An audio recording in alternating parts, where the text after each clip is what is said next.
Self control है क्या ये कुव्वत इरादियत का नाम है जिसको हम विल पावर भी कहते हैं? person's ability to control their thoughts, emotions and behaviors. Self control बिल्कुल ऐसी चीज़ है जो कि एग्जिस्ट करती है हर एक के अंदर. ये एक हिडन चीज़ है, इसको आप प्रैक्टिस कर सकते हैं. एट द सेम टाइम आप इसको ट्रेन करके इम्प्रूव भी कर सकते हैं.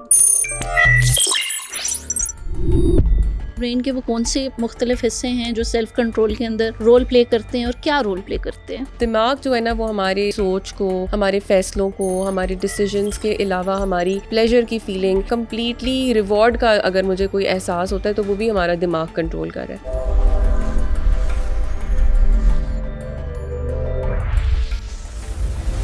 केमिकल्स तो हम नहीं कंट्रोल कर सकते कि वो कितना प्रोड्यूस हो रहे हैं या किस लेवल पे उनको कितना होना चाहिए. तो क्या ये कोई ऐसी चीज़ है जिसको हम अपने कंट्रोल में ला सकते हैं? साइंटिफिक एविडेंस है कि जिससे आप अपने माइंड को ट्रेन कर सकते हैं. आज आप सबने ये एपिसोड प्ले किया है तो मैं चाहती हूँ कि आप एक सेकंड के लिए रुक के सोचें. ये कोई मामूली बात नहीं है. ये मामूली बात इसलिए नहीं है क्योंकि बहुत कम लोग रुक के सोचते हैं और अपनी जिंदगी को बेहतर बनाने की कोशिश करते हैं. ज्यादातर लोग तो जिंदगी के साथ बहते ही चले जाते हैं. तो अगर आपने इस एपिसोड को प्ले किया है तो इसका सिर्फ एक ही मतलब है, आप सिर्फ मोटिवेटेड नहीं हैं, आप सीरियस भी हैं. आप सीरियस हैं अपनी ज़िंदगी को वापस कंट्रोल करने के लिए. आप सीरियस हैं अपनी पुरानी नुकसान पहुंचाने वाली चीज़ों को तब्दील करने के लिए. आप सीरियस हैं अपने आप को उन डिस्ट्रैक्शन से निकालने के लिए और अपने आप को उन इम्पल्सिविटी से बचाने के लिए जो कि आपकी ज़िंदगी को फ़ायदा नहीं नुकसान पहुंचा रही है. और इसके साथ साथ आप सीरियस हैं खुद को समझने के लिए और अपनी ज़िंदगी को बेहतर तरीके से हैंडल करने के लिए. और यहाँ पे एक बहुत दिलचस्प बात ये भी है कि सेल्फ कंट्रोल कोई जादू नहीं है, ना ही ये खाली मजबूत विल पावर का नाम है. और एक और दिलचस्प बात ये भी है कि सिर्फ कुछ खास लोग इसको प्रैक्टिस नहीं कर सकते. जी हाँ, सेल्फ कंट्रोल एक ऐसी स्किल है जिसको हम प्रैक्टिस करते हुए सीख सकते हैं और अपनी ज़िंदगी को बेहतर बना सकते हैं. यहाँ पे एक बात तो मैं आपको बताना भूल ही गई. इसको करने के लिए आपको कोई सुपर ह्यूमन होना ज़रूरी नहीं है. आप, मैं, हम सब सेल्फ कंट्रोल सीख सकते हैं और अपनी ज़िंदगी को बेहतर बना सकते हैं. तो बस यहाँ पे हमें यही समझने की ज़रूरत है कि सेल्फ कंट्रोल होता कैसे है, इसके पीछे की साइंस क्या है, हम इसको इस्तेमाल कैसे कर सकते हैं, इसको बढ़ा कैसे सकते हैं और इसके साथ साथ हम अपनी ज़िंदगी को बेहतर कैसे बना सकते हैं आज से, अभी से. क्योंकि ये सिर्फ आपके लिए एक पॉडकास्ट नहीं है, ये आपकी ज़िंदगी को बेहतर बना सकता है और आपकी ज़िंदगी का एक टर्निंग पॉइंट हो सकता है. आज की हमारी गेस्ट एक बहुत काबिल इज़्ज़त साइकेट्रिस्ट हैं जो कि फातिमा जिन्ना मेडिकल यूनिवर्सिटी और सर गंगाराम यूनिवर्सिटी में एसोसिएट प्रोफेसर हैं और इसके साथ साथ साइकेट्री के डिपार्टमेंट में हेड के ओहदे पे फाइज हैं. जी हाँ, मैं बात कर रही हूँ डॉक्टर इरम आमिर की. आज हम इनसे बात करेंगे सेल्फ कंट्रोल के टॉपिक पे. ये समझेंगे कि इसके पीछे की साइंस क्या है और इसके साथ साथ ये कुछ हमें ऐसी प्रैक्टिकल टिप्स देंगी जिसके थ्रू हम इसको अपनी डेली लाइफ में सेल्फ कंट्रोल को बेहतर बना सकते हैं. तो चलिए डॉक्टर साहिबा से बात शुरू करते हैं. अस्सलाम वालेकुम doctor Iram, welcome to the show. Assalamu alaikum Faiza, it's a delight. Thank you so much for having me. Thank you so much for taking your time out. So without further ado, let's jump into the topic. Doctor साहिबा, हम अक्सर अपने इर्द गिर्द लोग देखते हैं जो कि फ़ौरन रिएक्ट नहीं करते, अपने ख्वाहिशात और जज्बात पे भी काबू रखते हैं, इसके साथ साथ अपनी सिचुएशन के मुताबिक रिस्पॉन्ड करते हैं. इसके बरक्स हम कुछ ऐसे लोग भी देखते हैं जो कि यही सब चीज़ें करने में स्ट्रगल करते हैं. मैं एक दो आपको मिसालें दूंगी. सच एज़ सुबह का अलार्म लगाया, एक शख्स जो है वो उस अलार्म पे फ़ौरन उठेगा, काम पे चला जाएगा. दूसरा शख्स जो है वो इस अलार्म को बंद करेगा, सो जाएगा, लेट हो जाएगा. इसी तरह मोबाइल पे नोटिफिकेशन आया, आप, मैं, हम सब काम पे होते हैं. कुछ लोग होते हैं इस नोटिफिकेशन को इग्नोर करते हैं, अपने काम में कंटिन्यू रहते हैं. और इसी के साथ साथ कुछ लोग हैं जो नोटिफिकेशन, उनको एक अर्ज आती है कि मुझे इस नोटिफिकेशन को चेक करना है, and they leave their work and they start using their cell phone. इसी तरह कुछ ख़वातीन हैं जो शॉपिंग पे जाती हैं, बहुत देखभाल के पैसे स्पेंड करेंगी और सिर्फ अपनी ज़रूरत की चीज़ें लेती हैं. वेयरएज़ कुछ ख़वातीन हैं जो सेल देख के एक्सेसिव स्पेंडिंग कर देंगी और महीने के एंड पे फिर उनका बजट टाइट होगा. एक लास्ट एग्जाम्पल देना चाहूँगी टू कनेक्ट मोर. हम अक्सर अपने दोस्तों के साथ बाहर जाते हैं खाने पीने के लिए. कुछ लोग हैं चूज़ करके देखते हैं हेल्दी है या अनहेल्दी है, whereas some people just say कि अच्छा थोड़ा सा ये खाने में कोई हर्ज नहीं है। तो मेरा पहला सवाल इन सारी चीज़ों से मुतल्लिक आपसे ये है कि सेल्फ कंट्रोल आखिर में है क्या? क्या ये क़ुव्वत इरादियत का नाम है जिसको हम विल पावर भी कहते हैं, या ये एक रूटीन डिसिप्लिन का नाम है? एग्जैक्टली है क्या सेल्फ कंट्रोल आपके नज़दीक? बहुत इंटरेस्टिंग कॉन्सेप्ट है जो कि हम आज बात करने लगे हैं, तो मैं खुद बहुत एक्साइटेड हूँ इस सारी चीज़ के ऊपर बात करने के हवाले से, क्योंकि व्हेन यू से सेल्फ कंट्रोल तो आपको लगता है जैसे ऐसी चीज़ है जिसके बारे में आपको पता है, बट आप जब सोचते हैं कि अच्छा मुझे इसको डिफ़ाइन करना है या मैंने किसी को एक्सप्लेन करना है, तो it's one of those things जो कि बड़ा मुश्किल है to put words for this definition. अब ये क्यों होता है, ये कैसे होता है, इस पर ज़रा थोड़ी तफसील से बात होनी चाहिए। तो पहली बात तो ये कि सेल्फ कंट्रोल हमारे दिमाग की एक एबिलिटी है, या मैं इसे कह सकती हूँ कि it is just like one of those hidden super powers जो हमारे अंदर होता है मगर हमें पता नहीं होता। या कुछ लोग ऐसे होते हैं जिनको पता होता है कि जैसे for example some people say that I am good at this, so some people would know, मगर कुछ लोगों को बिल्कुल भी इसके बारे में कॉन्सेप्ट नहीं होता कि वो सेल्फ कंट्रोल को प्रैक्टिस भी कर रहे होते हैं मगर अनकॉन्शियसली। ठीक है। सो सेल्फ कंट्रोल की जब हम बात, पहले एक्सप्लेन करना चाहिए जो भी सुनने वाले लोग हैं उन सबको कि ये एक्चुअली होता क्या है। This is basically the person's ability to control their thoughts, emotions and behaviors, ठीक है, and to improve the process कि instant gratification ना मिले rather than long term goals के ऊपर sustainability मिले। मैं दोबारा से समझाने की कोशिश करती हूँ आम लफ्ज़ों में कि कैसे जैसे एक war zone है या ये conflict है between your mind and the actual actions that you are doing। For example आपने मिसाल दी मोबाइल बजता है, ठीक है, इट्स लाइक अ क्यू, और there is something that happens in us and उसके बाद हमने फौरन से ईदर वी चेक इट या फिर समटाइम्स सम पीपल जो कि आपने जैसे कहा कि बहुत सारे लोग हैं जो कि डिफरेंटली बिहेव करते हैं, वो लोग उसका सही वक्त पे वो क्या I check it after a while, मैं भी लेक्चर में हूँ, मैं भी पेशेंट से बात कर रही हूँ, मैं भी फैमिली का टाइम दे रही हूँ, तो मैं थोड़ी देर के बाद चेक करूँगी।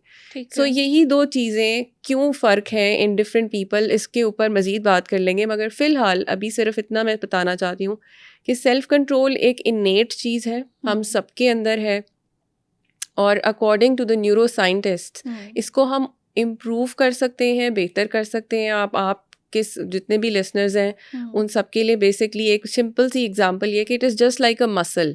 जैसे बॉडी में कोई भी मसल है, आप उस मसल को ट्रेन करें, आप उसके बारे में एक्सरसाइज करें तो वो मसल स्ट्रांग हो जाएगा। आप उस मसल को ना यूज़ करें, फॉर एग्जांपल आप ना चलना वॉक ना करें तो आपके मसल्स वीक हो जाते हैं। तो सेल्फ कंट्रोल बिल्कुल ऐसी चीज़ है जो कि एग्जिस्ट करती है हर एक के अंदर।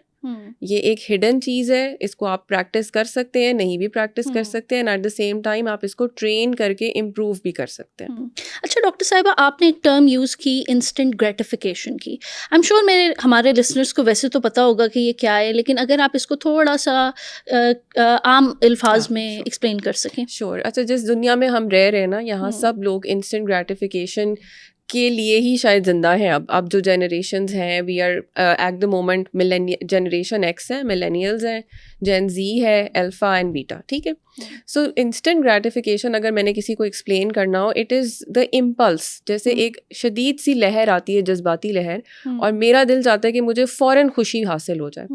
जैसे इंस्टाग्राम पे या सोशल मीडिया पे एक लाइक मिलने से जो एहसास आपको होता है, इसको मैं इंस्टेंट ग्रेटिफिकेशन कहूँगी, ठीक है। या अगर आप जल्दी से एक मील खा लें, जल्दी से आपको एक स्नैक मिल जाए, ठीक है, इंस्टेंट ग्रेटिफिकेशन, आपका पेट भी भर गया और आपको एक ऐसा खुशी का एहसास, एक ऐसी जज्बाती लहर आएगी कि आप कंफर्टेबल फील करेंगे।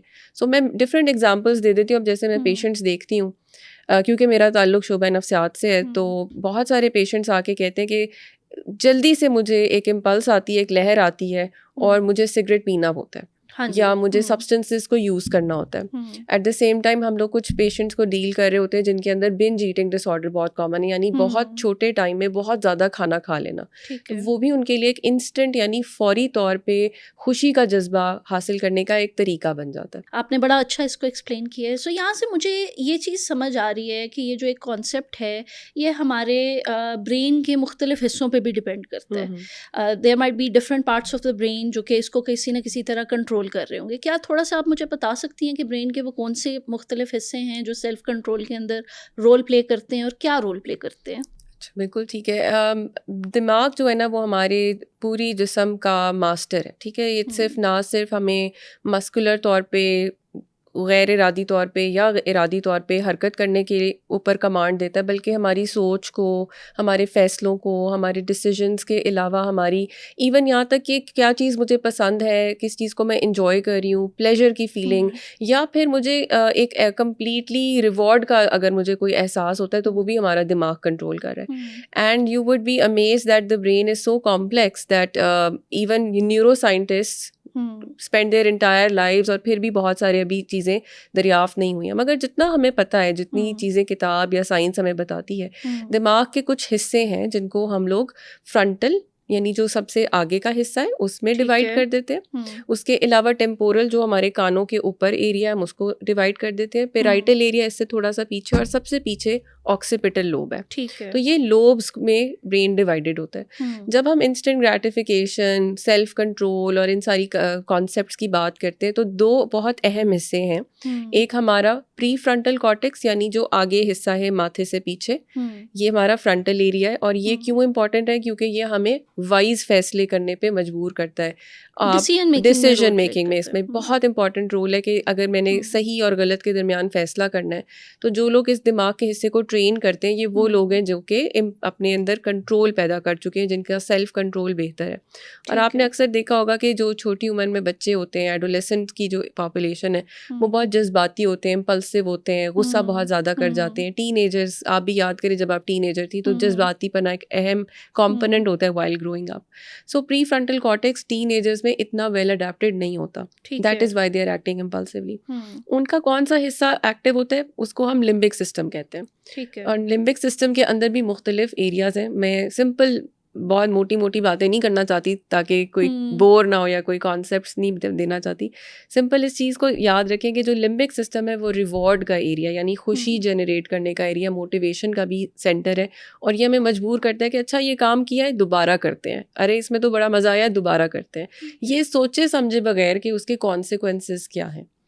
ठीक है। सो प्री फ्रंटल कॉर्टेक्स और लिम्बिक सिस्टम की मैंने बात की है, आगे चल के इसके बारे में मज़ीद बात करते हैं, मगर फ़िलहाल ये दो कॉन्सेप्ट्स हैं जो कि बहुत इंपॉर्टेंट है। सो डॉक्टर साहिबा, इससे मुझे ये समझ आ रही है कि जब मैं आइसक्रीम खा रही हूँ या जब मैं बार बार मोबाइल यूज़ कर रही हूँ या बहुत ज़्यादा एक्सेसिवली स्क्रॉलिंग कर रही हूँ सोशल मीडिया की, जिसको हम डूम स्क्रॉलिंग भी कहते हैं, तो कहीं ना कहीं मेरे लिम्बिक सिस्टम का इसके अंदर रोल होगा या कुछ और ऐसे एलिमेंट्स भी हैं जिसका इसके अंदर रोल हो सकता है? अच्छा, सबसे इम्पॉर्टेंट रोल एक न्यूरोट्रांसमीटर का है। दिमाग के अंदर बहुत सारे केमिकल्स बनते हैं, ठीक है। आप ऐसे ही समझे जैसे हमारा जो दिमाग है वो एक पानी में फ्लोट कर रहा है, ठीक है। और ये पानी बेसिकली क्या है? ये न्यूरोकेमिकल्स हैं।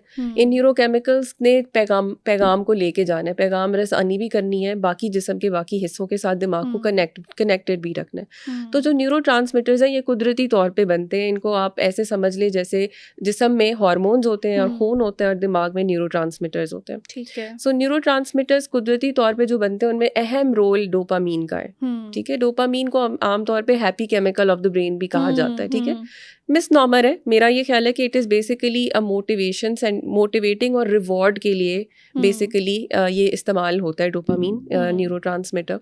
और जैसे आपने कहा कि अगर तालियां बजी आपके लिए, आपकी वाह वाह हुई है, तो आपका दिल चाहेगा कि अच्छा मैं दोबारा से कुछ ऐसा करूं, तो वहाँ पर आपका डोपामीन रिलीज हुआ है। और हम पहले भी बात कर रहे थे कि एक सिलसिला बनता है कि there is a cue for example ये हो सकता है कि आपका मोबाइल बजा है और आपका डोपामीन एकदम से इंक्रीज होगा क्योंकि आपने देखना है, आपको तजस्सुस पैदा हुआ है कि क्या हुआ है, या आप देखना चाहते हैं कि क्या मुझे लाइक मिला है, या for example somebody is praising me, एक लूप बन जाएगी। So there would be a cue, dopamine would be released और एज अ रिजल्ट आपको इंस्टेंट रिवॉर्ड मिलेगा। वो इंस्टेंट रिवॉर्ड क्या होगा कि आपकी फ्रेंड का कोई मैसेज है जिससे आपकी दिल खुश हुआ है या फैमिली ने कनेक्ट किया है, तो फिर ये एक हैबिट बन जाती है, ये एक आदत बन जाती है, एक साइकिल बन जाती है, जिसकी वजह से फिर जाहिर है जब ग्रेटिफिकेशन मिल रही है, रिवॉर्ड मिल रहा है, तो इससे अपने आप को दूर लेके जाना वो थोड़ा मुश्किल है। मुमकिन है कि इसको तोड़ा जा सकता है, मगर हाँ ये कॉन्सेप्ट मुश्किल है। इट साउंड्स लाइक, मुझे सुनने में, आई एम श्योर मेरे व्यूअर्स को भी सुनने में ऐसे ही लग रहा होगा कि एक चीज़ ऑटो पे लग गई है, मेरे कंट्रोल से बाहर है। चूँकि केमिकल्स तो हम नहीं कंट्रोल कर सकते कि वो कितना प्रोड्यूस हो रहे हैं या किस लेवल पे उनको कितना होना चाहिए। तो क्या ये कोई ऐसी चीज़ है जिसको हम अपने कंट्रोल में ला सकते हैं? इस केमिकल की सिक्रीशन को और अपने बिहेवियर को, क्या हम इसको कंट्रोल कर सकते हैं? अच्छा, दिमाग हमारा जैसे अल्लाह ताला ने हमारे बड़े कॉम्प्लेक्स तरीके से अल्लाह ताला ने ये दिमाग बनाया, मगर अल्लाह ताला ने ना हर इस चीज़ के अंदर फ़िल्टर भी लगाया। तो मैं समझती हूँ कि ब्रेन के अंदर कुछ फ़िल्टर्स भी हैं जो कि कुछ इन्फॉर्मेशन को रोक भी लेते हैं, ब्लॉक भी कर लेते हैं।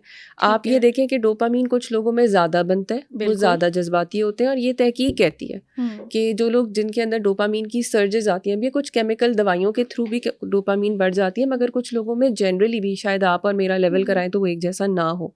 सो जिन लोगों में डोपामीन ज़्यादा बनती है वो ज़्यादा जज्बाती होते हैं, इम्पल्सिव होते हैं, जल्दी जल्दी काम करते हैं। For example somebody who is just driving rash, या फिर ऐसे लोग जो कि बहुत ख़तरनाक काम करते हैं, ख़ुद को नुकसान भी कई लोग इस वजह से पहुंचा सकते हैं। और कुछ लोग ऐसे होते हैं जिनमें डोपामीन का लेवल्स जनरली ही कम होता है। उनमें एक टर्म जिसको साइंस मतलब साइकाइट्री में एक टर्म है एपैथी, यानी उनके अंदर कोई भी जज्बा खुशी का या फिर एहसासात इतने ज़्यादा खुल के सामने वाज़िया नहीं होते।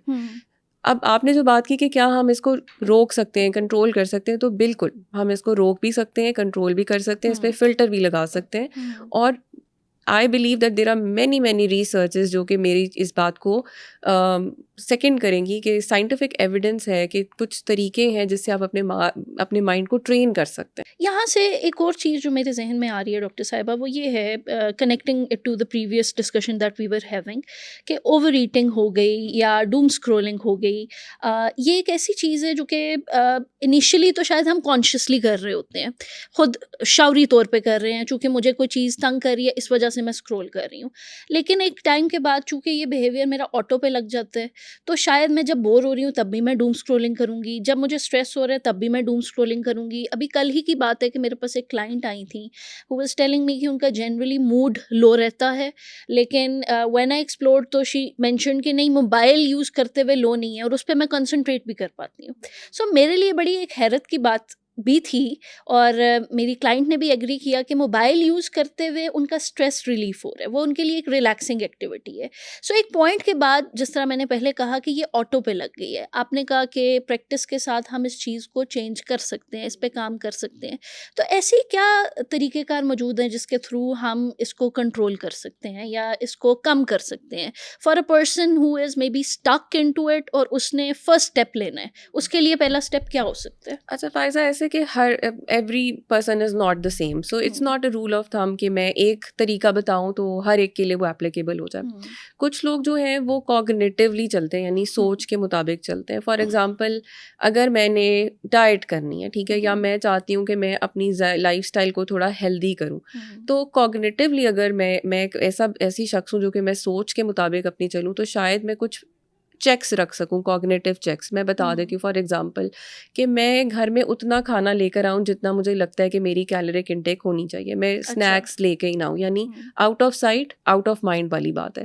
ये डिसिप्लिन मुझे कैसे आया? मैंने सोचा, मैंने खुद को पहले तो एक प्रॉब्लम आइडेंटिफाई किया और उसके बाद मैंने उसके बारे में सोचा।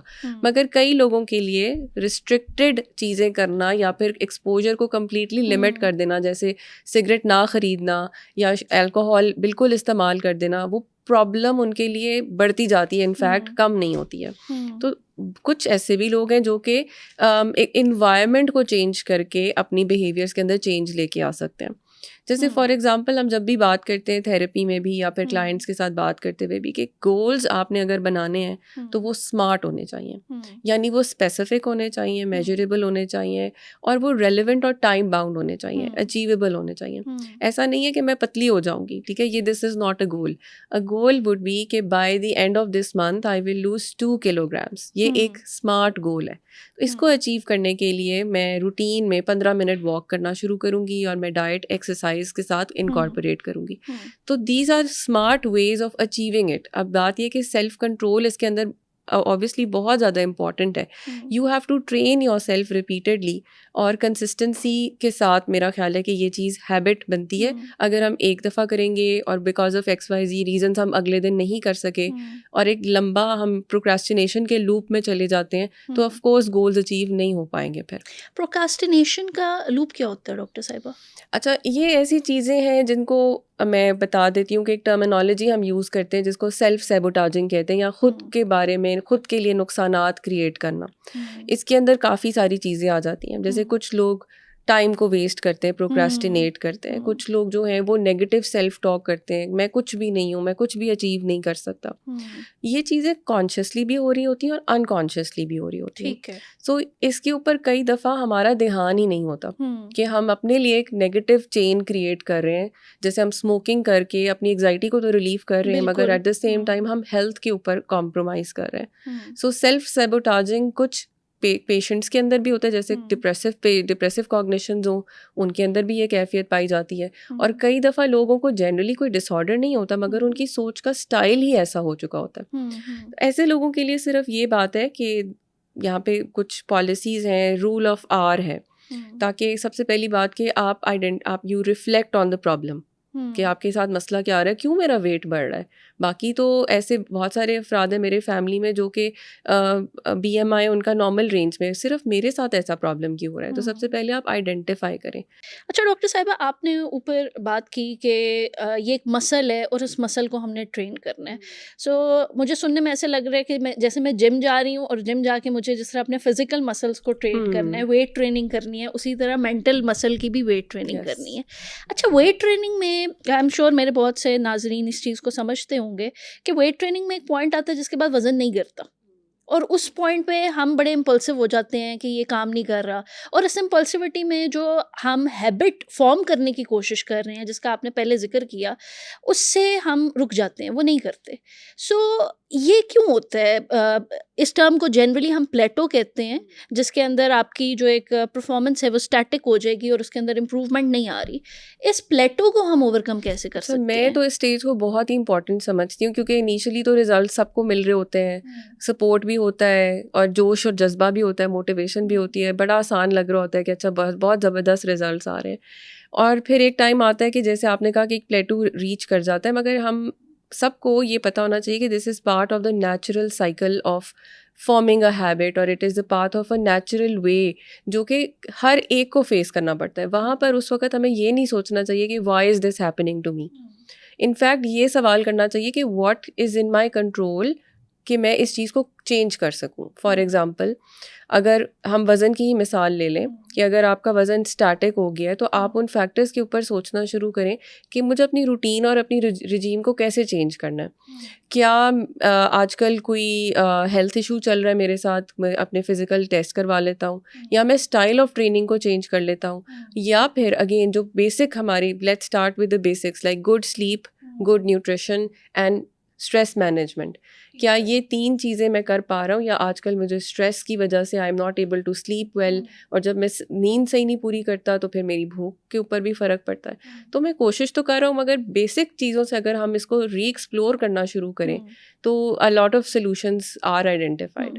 यहाँ से मेरे ज़हन में मैंने एक किताब में रिसेंटली ही एक चीज़ पढ़ी थी, वो आ रही है कि कभी कभी अगर रेजिस्टेंस आ रही हो और किसी चीज़ में तब्दीली नहीं आ रही, तो इसका मतलब ये है कि आपने अपनी स्ट्रैटेजी चेंज करनी है.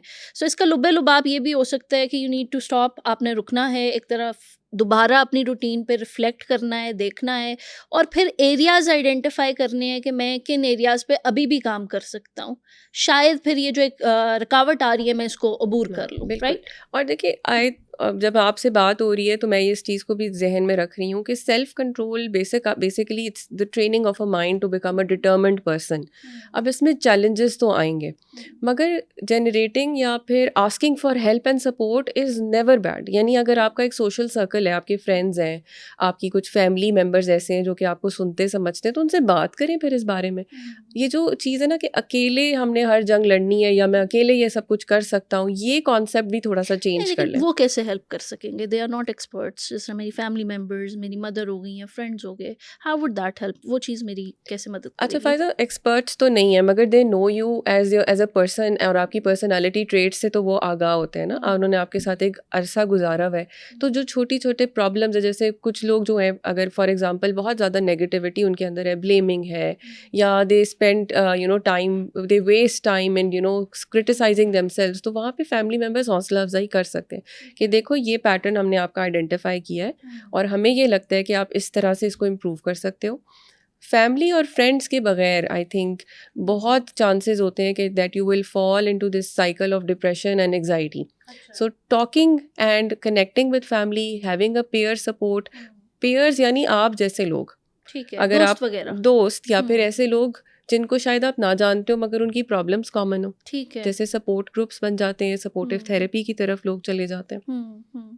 सो इसके लिए आई थिंक ये भी ज़रूरी होगा कि वो लोग, उन लोगों के साथ आपका एक न्यूट्रल या पॉजिटिव रिलेशनशिप हो, अच्छा या एक नेगेटिव रिलेशनशिप नहीं है, न्यूट्रल रिलेशनशिप है। इस चीज़ का अहम होना ज़रूरी होगा, चूँकि अदरवाइज़ आप उनकी एडवाइस को शायद उस तरह ना मानें, बिल्कुल कंसिडर ना करें और उस साइकिल के अंदर मज़ीद चले जाएंगे। बिल्कुल। And I think a moment हमेशा मैंने तो इस चीज़ को खुद पर्सनली भी अडेप्ट करके देखा है कि जहाँ परेशानी आए, यू टेक अ पॉज, आप रुकें और आप दोबारा सोचें कि मैंने क्या किया, क्या गलत हो रहा है। और रिफ्लेक्शन एक ऐसी प्रैक्टिस है जो कि हम सबको करनी चाहिए। रिफ्लेक्शन का मैं मतलब कॉन्सेप्ट समझा देती हूँ कि जो कुछ आपने अपने दिन में किया आप उसके बारे में सोचें। आप दफ्तर से घर जा रहे हैं तो आप बजाय इसके कि बस गाड़ी चला रहे हैं, या फिर आप घर में जाते हैं और आप एक रूटीन में नॉर्मल दोबारा से वही घर के काम करना शुरू कर दें, आप पॉज लेके सोचें कि आज का दिन कैसा गुजरा, मैं इसको कैसे बेहतर कर सकता हूँ और मैं कैसे इसके अंदर इम्प्रूवमेंट्स लेके आ सकता हूँ। Reflection is an excellent practice. ये इवन डॉक्टर्स को भी सिखाई जाती है ताकि वो अपने जो केसेस हैं, जो केस हैंडलिंग है, पेशेंट इंटरेक्शन है, वो उसको अगली दफ़ा बेहतर कर सकें। तो अगर कोई शख्स अपने आप को डाउट कर रहा है या फिर हालात चैलेंजिंग है, तो they should take a pause and mindfully think कि हम, like I said, this is something जो कि कंट्रोल अचीव करना हमारा मकसद नहीं है। हम ये नहीं चाहते कि टोटल कंट्रोल हो जाए हमारा, हमने सिर्फ मैनेज करना है इस कंट्रोल को, क्योंकि कई दफ़ा इट बिकम्स रियली डिफ़िकल्ट। वहाँ पे आपको सरेंडर भी करना पड़ेगा कि अच्छा, बिकॉज ऑफ सर्टेन रीजंस मैं अपना वज़न नहीं लूज़ कर पा रही, now I need to take professional advice. ठीक है। सो डिटर्मिनेशन का जो फैक्टर है, that starts by the process of reflection. ये मेरा कॉन्सेप्ट अच्छा, है। यहाँ पे डॉक्टर साहिबा एक चीज़ जो मेरे जहन में आ रही है वो ये आ रही है कि रिफ्लेक्शन एक बहुत मुश्किल काम भी हो सकता है। मुश्किल इन अ सेंस कि जब आप रिफ्लेक्ट करते हैं तो बहुत सी ऐसी चीज़ें आपके सामने आती हैं जो कि पहले आपके विजन में या आपके शऊर में नहीं होती। अगर मैं एक मिसाल दे सकूँ तो जिस तरह स्मॉग होती है या फॉग होती है, धुंध हटेगी, चीज़ें क्लियर होंगी, और कभी कभार कुछ ऐसी चीज़ें भी सामने आ जाती हैं जिनका मैंने तसव्वुर नहीं था किया कि ये भी एग्जिस्ट करती हैं। सो पहला सवाल इसमें से मेरा आपसे ये होगा कि रिफ्लेक्शन कोई ऐसा बंदा जिसने इसको फर्स्ट टाइम प्रैक्टिस करना है, वो इसको कैसे प्रैक्टिस कर सकते हैं? क्या कोई ख़ास दिन का टाइम मुकर्रर हो या कोई एक सर्टन तरीक़ेकार हो इसको करने का? आपने जैसे स्मॉग की एग्जांपल दी है ना, तो मैं अपने पेशेंट्स को अक्सर यही कहती हूँ कि it is just like we are wearing spectacles. ठीक है, हम लोग सन ग्लासेस हमने पहनी हुई है, मगर उसका जो लेंस है वो हम चेंज कर दें। ठीक है, पहले एक लेंस है जो कि ब्लैक है, जो हमें सारा कुछ, हमारा वर्ल्ड व्यू जो है वो नेगेटिव नज़र आएगा, हर चीज़ डार्क और ग्लूमी नज़र आएगी। मगर अगर मैं एक खूबसूरत सा रंग उसके अंदर ऐड कर देती हूँ तो फिर पूरी दुनिया के अंदर खूबसूरती और कलर नज़र आना शुरू हो जाता है। तो रिफ्लेक्शन की जहाँ पर बात आ रही है, उस हवाले से मेरा ये ख्याल है कि डेफिनेटली पहली चीज़ ये कि यू अंडरस्टैंड कि I am going to do this practice. ठीक है, माइंड फुली करने की ज़रूरत है, माइंडलेसली करने की ज़रूरत नहीं, अदरवाइज़ कोई रिजल्ट्स नहीं निकलेंगे। आप कंसिस्टेंटली एक दिन का टाइम मुकर्रर कर लें जिसमें आपको पता है कि अच्छा, मेरा और कोई चोर नहीं है और मेरे पास, और ये this practice takes 2 to 3 minutes, इससे ज़्यादा शायद ना ही टाइम लगे। सो कंसिस्टेंसी इज़ द की। आप एक टाइम मुकर्रर करें, खामोशी हो, कोशिश करें कि आप यू कैन थिंक। और कई दफ़ा even writing down ideas and goals and further आपके जो कोई भी suggestions या comments अपने बारे में addressing yourself, that even helps.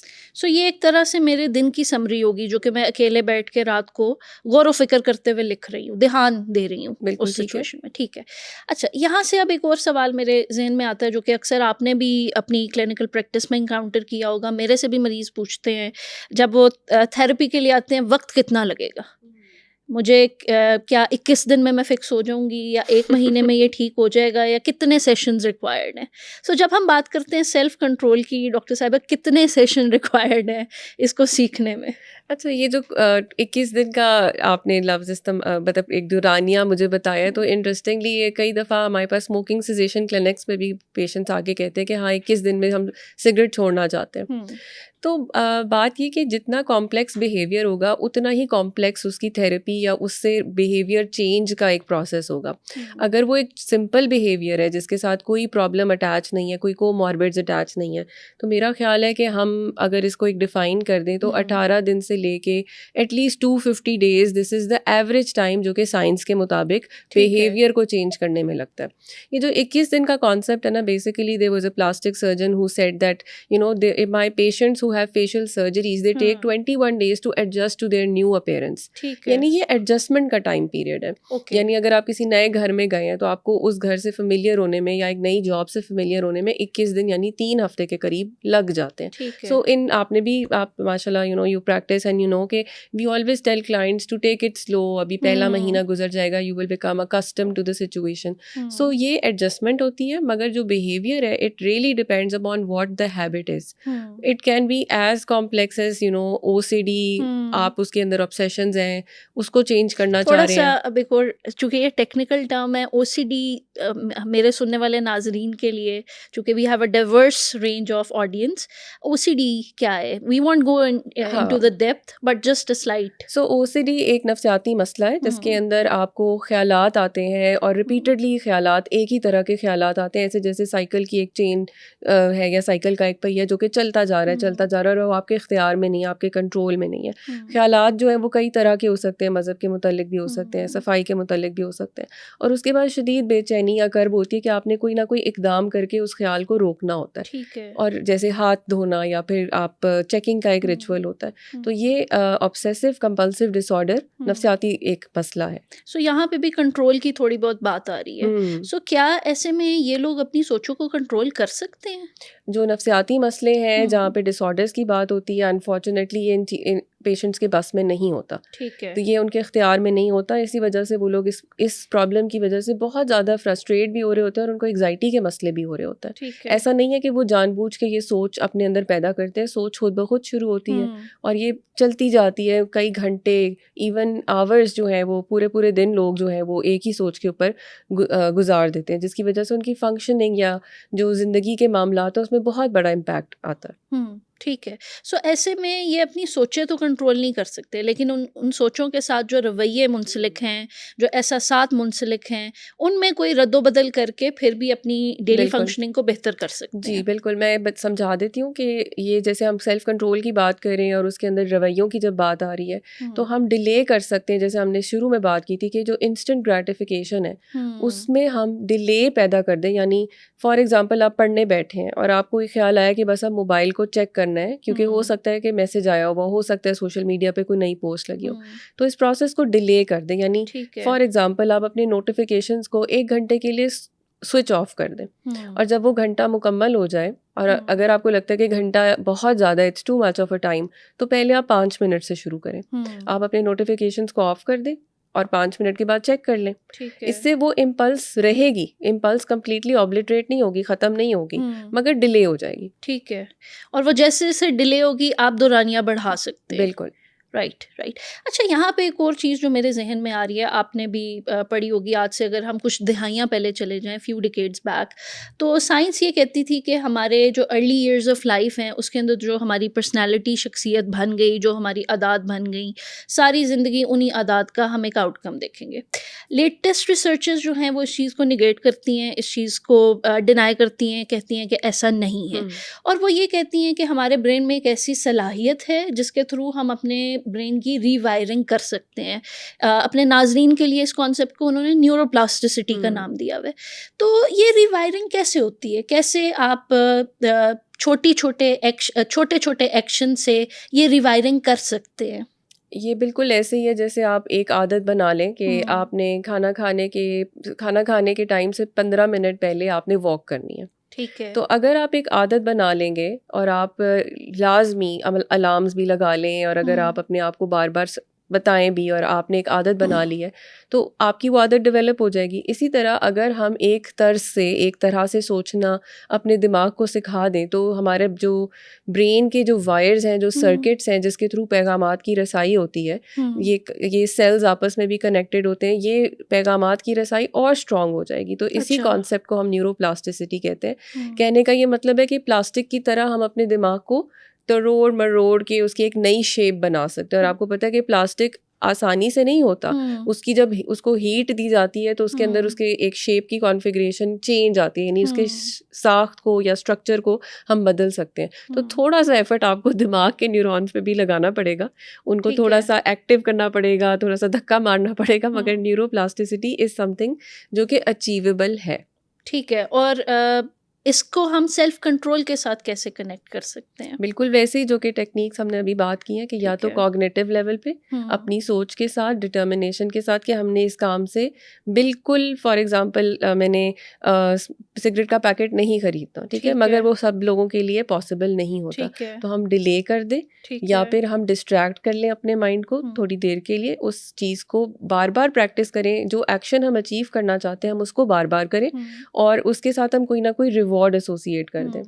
जैसे हम छोटे बच्चों को रिवॉर्ड्स देते हैं, गोल्ड स्टार देते हैं, या एक कॉपी के ऊपर अगर टीचर अच्छे रिमार्क्स लिख दे तो वो बच्चा बड़ा खुश होके अगली दफ़ा काम करता है। मेरे जहन में भी यही एग्जांपल आ रही थी। जैसे बच्चे को एक काम से रोकने के लिए हम अक्सर औकात उसका ध्यान पहले दूसरी तरफ लगाते हैं और उसके बाद फिर उसे छोटा सा रिवॉर्ड कैंडी की फॉर्म में, स्टार की फॉर्म में दे देते हैं। तो ये रिवॉर्ड्स आपने अपने लिए खुद जनरेट करने हैं। जैसे मैं छोटी सी आपको मिसाल देती हूँ कि अगर आपने 10 दिन वॉक की या एक्सरसाइज की, तो फिर आप अपनी पसंद की कोई मूवी देखें, ठीक है, या फिर अगर आपने अच्छी पढ़ाई की है जो आप समझते हैं कि मुनासिब, आपने बात ये कि पहले गोल सेटिंग होती है, गोल सेट किया, वो गोल अचीवेबल था, आपने वो गोल हासिल कर लिया, तो उसके बाद आप अपने आप को रिवॉर्ड दें। और दूसरी सवाल फिर ये आता है कि अच्छा अगर गोल पूरा नहीं हुआ तो क्या पनिशमेंट मिलनी चाहिए? तो मेरा ख्याल है कि पनिशमेंट से बेहतर है कि हम नेगेटिव रीइंफोर्समेंट का लफ्ज़ इस्तेमाल करें, यानी वो जो चीज़ जो कि हमने अपने लिए डिसाइड की हुई थी कि अच्छा फॉर एग्जांपल मैं वो मूवी देखूंगी, या फिर मैं अपने लिए वो शॉपिंग करूंगी, या मैं अपने आप को सिर्फ एक कैंडी या एक चॉकलेट रिवॉर्ड करूंगी या एक चीट मील दूंगी, तो उसको थोड़ी देर के लिए डिले करते हैं, रादर देन कि यू पनिश योर सेल्फ कि अच्छा नेगेटिव फ्रेम ऑफ माइंड में जाएं या फिर एक नेगेटिव कहने का मतलब स्टेट में आ जाए। उससे बेहतर है कि आप उस चीज़ को थोड़ी देर के लिए ना इस्तेमाल करें, और उस रिवॉर्ड में हम वही रवैया या वही चीज़ नहीं रखेंगे जिससे हम खुद को निकालना चाह रहे हैं। मिसाल के तौर पे जो मेरे जहन में आ रहा है कि अगर एक बंदा वज़न ही कम करना चाह रहा है और 10 दिन बड़ी शिद्दत के साथ जिम गया है और उसके बाद फिर कहता है कि इस वीकेंड तो मैं बर्गर खा लूँगा, हाँ, सो वो नहीं करना। वो ऐसी ये एक ऐसी टेक्निक है जो कि सोची समझी टेक्निक है, जिसको अब जिस पे बैठ के आपको थोड़ा सोचना पड़ेगा। और आपने बिल्कुल सही कहा है कि वो बिहेवियर जिनको हम कम करना चाहते हैं, रिवॉर्ड उससे रिलेटेड नहीं होना चाहिए, it should be something else that pleases us. अच्छा, यहाँ पे एक और बहुत अहम बात आती है। अक्सर औकात लोग बड़ी कंसिस्टेंसी के साथ एक चीज़ फ़ॉलो करते हैं और फ़ॉलो करने के बाद कोई छोटा सा बहरान आ गया या डिफ़िकल्टी आ गई या रूटीन ही टूट गई, सो उस चीज़ को वो दोबारा फ़ॉलो नहीं कर पाते, वो अपनी पुरानी आदत की तरफ शिफ्ट कर जाते हैं, जिसको हम अपनी टेक्निकल टर्म्स में रिलैप्स का नाम देते हैं। इसी तरह रोज़मर्रा की ज़िंदगी में भी ऐसे होता है कि आपने गोल सेट किया, सपोज़ मुझे 70 kg वेट करना था, 70 kg कर लिया, मैंने जिम जाना छोड़ दिया, अपने पुराने पैटर्न्स पे वापस आई, उसी तरह खाया, उसी तरह रात को लेट सोए और वो वापस 70 से 80 पे आ जाता है वज़न। सो ये जो एक चीज़ है जिसको रिलैप्स का भी हमने नाम दिया है, इसको कैसे हम रोक सकते हैं? रिलैप्स वुड बी नेचुरल आएगा, और इसके लिए हमें अपने क्लाइंट्स को या ख़ुद को, अगर हम अपनी ट्रेनिंग कर रहे हैं तो हमें अपने आप को प्रिपेयर करने की ज़रूरत है। उस वक़्त परेशान होने से या फिर अपने आप की अपने बारे में नेगेटिव फ्रेम ऑफ माइंड में जाने से या सेल्फ मतलब गिल्ट में जाने से, या फिर कहने का मतलब अपने आप को ब्लेम देने से कि तुम हो ही ऐसे या तुम्हारी वजह से ऐसे हुआ है, इस स्टेट ऑफ माइंड में जाने से प्रिवेंट करना चाहिए। ठीक है। तो ये जो सारी रिलैप्स की साइकिल होती है, ये कुछ ना कुछ ट्रिगर्स की वजह से होती है। कुछ आइडेंटिफाइबल होते हैं, कुछ अनआइडेंटिफाइबल होते हैं। इसमें इन्वायरमेंट हो सकती है, फैमिली के रीजंस हो सकते हैं, इंटरपर्सनल आपके रिलेशनशिप्स के प्रॉब्लम, फाइनेंशियल प्रॉब्लम्स हो सकते हैं, और जज्बातीपना आपका पर्सनालिटी के अंदर अगर है तो पर्सनालिटी के फैक्टर्स हो सकते हैं। आपके लिए बहुत इंपॉर्टेंट है कि रिलैप्स के अंदर हौसले को कम होने से बचाने के लिए पहले तो इन सारे आइडेंटिफाइबल ट्रिगर्स को बैठ के सोचें। ठीक है। और उसके बारे में कोई ना कोई स्ट्रेटजी डेवलप करने के लिए आप प्रोफेशनल हेल्प भी ले सकते हैं, अगर आपको लगता है कि मेरी बस हो गई है। अगर आपको लगता है कि मेरे इर्द गिर्द कोई अच्छा शख्स है जो कि मुझे समझता है, तो आप उनसे मशवरा भी ले लें। So relapse will be natural and it will be part of that cycle of change of behaviour. So यहाँ से हम ये कह सकते हैं कि हर इंसान जो कि सेल्फ कंट्रोल सीखना चाह रहा है, रिलैप्स के चांसेस हैं कि वो स्लिप कर जाएगा। बिल्कुल राइट, ठीक है। और इसके लिए जो पहले बात आपने ऑलरेडी की थी कि अगर आपके इर्द गिर्द ऐसे पीयर्स हैं, ऐसे लोग हैं, उनकी सपोर्ट एक एक्टिव एजेंट का काम कर सकती है रिलैप्स को प्रिवेंट करने के लिए। अच्छा डॉक्टर साहिबा, ये अब हम चलते हैं अपनी पॉडकास्ट के सबसे अहम सवाल की तरफ। ये सारी डिस्कशन जो हमने की है, ये एप्लीकेबल तब तो हो सकती है जब लाइफ बड़ी स्मूथली चल रही है, कोई प्रॉब्लम नहीं है, घर में भी सारी चीज़ें ठीक हैं, मेरी स्ट्रेस भी पूरी तरह से मैनेज हो रहा है। लेकिन कभी कभी ऐसा भी होता है कि ज़िंदगी हमारी कयोटिक हो जाती है।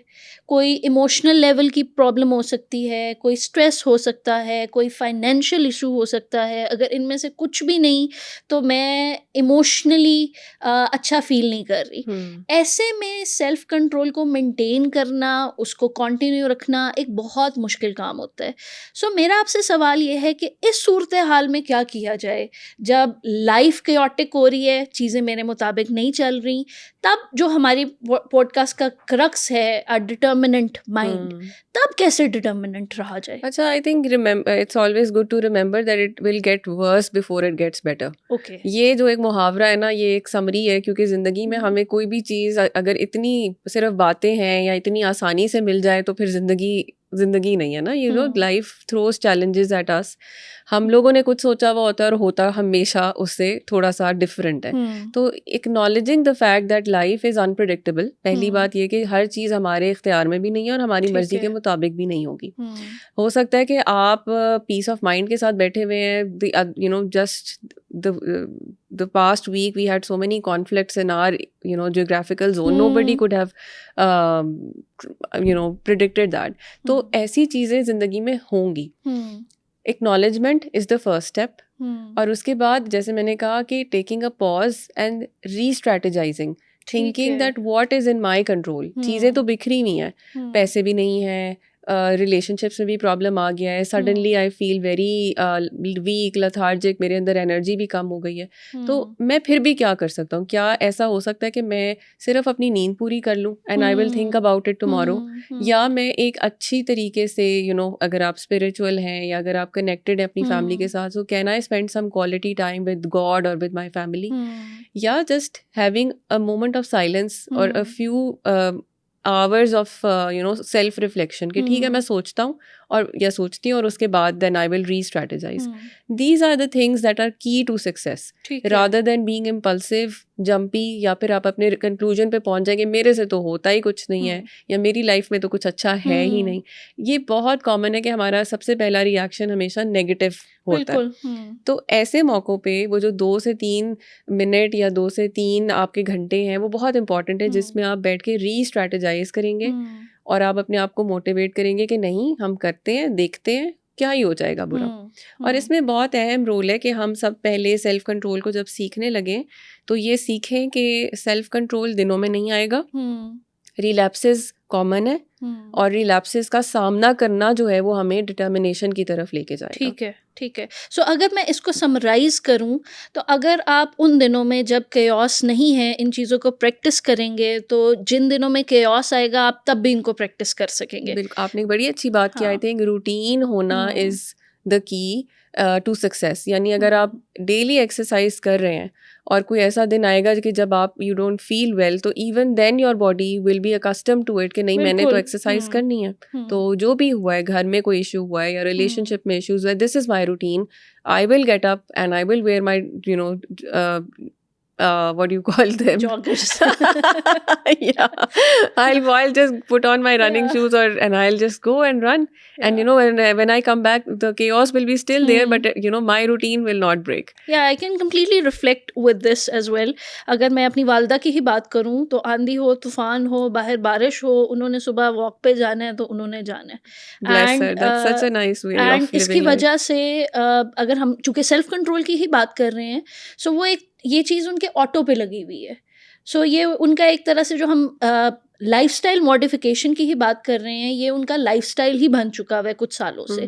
पहले नहीं था, लेकिन जब से शी गॉट रिटायर्ड तो उनका लाइफस्टाइल ही बन गया है। एंड अनदर थिंग अब जो मेरे जहन में आ रहा है, दैट यू नो, इन्फ्लुएंस, आपके घर में एक अच्छा इन्फ्लुएंस हो, the children will follow this habit. बिल्कुल। अब नमाज में देख लें, हमारी पूरी सोसाइटी इतनी केओटिक है, मगर जैसे ही आपको कहा जाता है कि सफ़े बांध ले, सब सीधे खड़े हो जाते हैं। क्यों? क्योंकि हमने देखा हुआ है, हमने इस चीज़ को प्रैक्टिस किया हुआ है बचपन से लेके अब तक। हमें किसी ने सिखाया नहीं, हमें पता है कि अब्बा ने किया तो अब हमने भी करना है। सो having a good role model within you would really help. And if अगर वो आपका peer है या आपका parent है या आपका फ्रेंड है या सिबलिंग है, so you need positive influence in your life. और ऐसे में अगर वो इन्फ्लुएंस आपके घर में नहीं है, तो आप बाहर से भी वो इन्फ्लुएंस हासिल कर सकते हैं। और ये भी बहुत ज़रूरी है कि अगर आपको पता है कि घर में कुछ ऐसे बैड इन्फ्लुएंसेस या टॉक्सिसिटी है, तो you create a healthy space for your self. आपने आइडेंटिफाई कर लिया कि पेरेंट्स जो हैं वो कुछ ऐसी काम करते हैं जिसमें हमने कहा कि सेल्फ सेबोटाजिंग होती है, प्रोक्रेस्टिनेट करते हैं या क्रिटिसाइज करते हैं या गिल्ट इंड्यूस करते हैं, तो take some time and separate yourself. उस टाइम पे जब आपके साथ ये प्रैक्टिसेस हो रही हैं, तो आप अपना डिस्टेंस मेंटेन करें। सो ये भी आपके सेल्फ कंट्रोल का हिस्सा ही होगा कि उस वक्त आप खुद को उस सिचुएशन से, सूरत हाल से बाहर निकाल रहे हैं। एग्जैक्टली। और एग्रेसिव नहीं हो रहे, इम्पल्सिव नहीं हो रहे, या फिर आप उन सारे चीज़ों का जो क्रिटिसिज्म है वो आप खुद के ऊपर गिल्ट नहीं लेकर आ रहे। बिल्कुल, ये बात आपने ठीक कही है कि this is also practicing self control in difficult situations. ठीक है। सो डॉक्टर साहिबा, आप हमारे ऑडियंस को, जो कि आपकी पॉडकास्ट सुन रहे हैं, जिसके अंदर यूथ भी होगी, एडल्ट्स भी होंगे, उनको क्या मैसेज देना चाहेंगी with respect to self control? I think कि समरी जो हम दोनों की बातचीत की हुई है, उसके अंदर मुझे जो की पॉइंट्स नज़र आए हैं, पहली बात ये कि आइडेंटिफिकेशन ऑफ द प्रॉब्लम, कि आप किस प्रॉब्लम के लिए अपना कंट्रोल या अपनी डिटर्मिनेशन बेहतर करना चाह रहे हैं। ठीक है, where there is will there is way. आपने अगर सोच लिया तो वो आप कर लेंगे, मगर उसमें मुश्किलात भी आएंगी, उसमें चैलेंजेस भी आएंगे, उसमें डिले भी आ सकता है। The key here is consistency and routine. आप एक रूटीन बना लें कि जैसे हमने अभी बात की कि कुछ भी हो जाए, I will practice the positive things that keep me physically and mentally healthy, so इंशाल्लाह success would be at your doorstep. So for the people who want to practice self control, there is a lot of resource and a lot of literature on it. There are so many researches that are going on, और बहुत अच्छे मतलब information आपको free of cost आपको मिल जाती है। आपको किसी के पास जाने की भी ज़रूरत नहीं है, बस read up on the topic and then start practically applicating it in your daily life. So they can start with, जैसे आपने भी कहा, pausing and monitoring the areas. कौन से ऐसे एरियाज़ हैं जिनके ऊपर वो सेल्फ कंट्रोल को ईजीली एग्जिबिट कर सकते हैं, ईजीली अप्लाई कर सकते हैं। उसके बाद रिफ्लेक्शन के साथ साथ कंसिस्टेंसी के साथ start doing what they have started doing. Thank you so much doctor साहिबा, आपने अपना टाइम निकाला और आप हमारे पॉडकास्ट पे आई। आई एम श्योर हमारे नाजरीन के लिए ये बहुत हेल्पफुल होगा, और इंशाल्लाह हम आपको आइंदा भी अपने पॉडकास्ट पे ज़रूर बुलाएंगे। Like I said, it's a pleasure. Thank you so much Faiza. Thank you. आज के पॉडकास्ट में हमने डिस्कस किया है कि सेल्फ कंट्रोल होता क्या है, इसके पीछे की साइंस क्या है, हम कैसे अपने सेल्फ कंट्रोल को बढ़ा सकते हैं, यानी कि वो ऐसे कौन से तरीके हैं जिनको हम डेली रूटीन में यूज़ करते हुए सेल्फ कंट्रोल को हासिल कर सकते हैं। जिसके अंदर कुछ चीज़ें हमारी गेस्ट ने हमें ये बताई कि हमें पॉज करना है, हमें रिफ्लेक्ट करना है और जिस चीज़ को हम बढ़ाना चाहते हैं उसको कंसिस्टेंटली हमने अपनी लाइफ में यूज़ करना है। ऐसे ही दिलचस्प टॉपिक्स पे बात करने के लिए, अपनी ज़िंदगी को खुशगवार बनाने के लिए, अपने आप को मज़ीद फंक्शनल बनाने के लिए हमारे पॉडकास्ट को देखिए। आप हमें मुख्तलिफ टॉपिक्स भी सजेस्ट कर सकते हैं जिन पे आप बात करना चाहते हैं। हम आपके लिए डिफरेंट एक्सपर्ट्स को बुलाएंगे और उन टॉपिक्स को डिटेल के अंदर एक्सप्लोर करेंगे।